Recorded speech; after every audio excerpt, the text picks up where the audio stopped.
इंधन दरवाढीच्या विरोधात छत्रपती संभाजीनगरच्या क्रांती चौकातील पेट्रोल पंपावर काँग्रेसकडून आंदोलन सध्या सुरू आहे। एक चारचाकी गाडी दोरीनं बांधून ओढत आणलेली आहे। या आंदोलकांनी आणि आपल्या परीनं इथे सरकारचा निषेध नोंदवण्याचा प्रयत्न सुद्धा केलाय।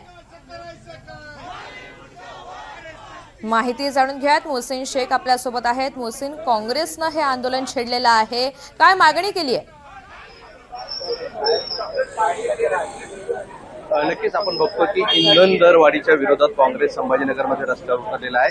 शहरातील क्रांती चौकात हे आंदोलन केलं जात होतं। आता आपण बघतोय की अशा पद्धतीने हे सगळे आंदोलक या ठिकाणी जमले होते आणि एक गाडी देखील या ठिकाणी आणली होती। आता माध्यमांना ते प्रतिक्रिया देतात। जी गेल्या काही दिवसात 10 दिवसात जी इंधन दरवाढ झाली त्याच्या विरोधात त्यांनी ही सगळी मागणी त्यासाठी आंदोलन केलं आहे। काय मागणी होती, कशासाठी आंदोलन केलं? दररोज वाढता भाव आपण या देशामध्ये बघतोय। आजचे दिन आएंगे ऐसा बोलने वाले नरेंद्र मोदीजी जे आहे त्यांच्या नेतृत्वामध्ये 2014 ते थेट आतापर्यंत फक्त महागाई वाढली आहे। एक ज्वलंत उदाहरण नुकतंच आपण आज या भारतामध्ये बघितलं की ज्या देशामध्ये भारत देशामध्ये आज गॅस महागाई वाढली, महिला त्रस्त झालेल्या आहे घरगुती या गॅस वाढीच्या दरम्यान। तर हा त्रास न बघता आज नरेंद्र मोदीजी विदेशामध्ये जातात आणि एका त्या महिलेला जाऊन एक मेलोडी देतात। गाडी ओढून आंदोलन आम्ही आज गाडी ओढून आंदोलन केलं कारण की 10-10 लाखाच्या 20-20 लाखाच्या मेहनतीच्या गाड्या आज या देशामध्ये नागरिकांनी घेतल्या। मात्र पेट्रोल डिझेल भरायला आज त्या ठिकाणी पैसे नाही।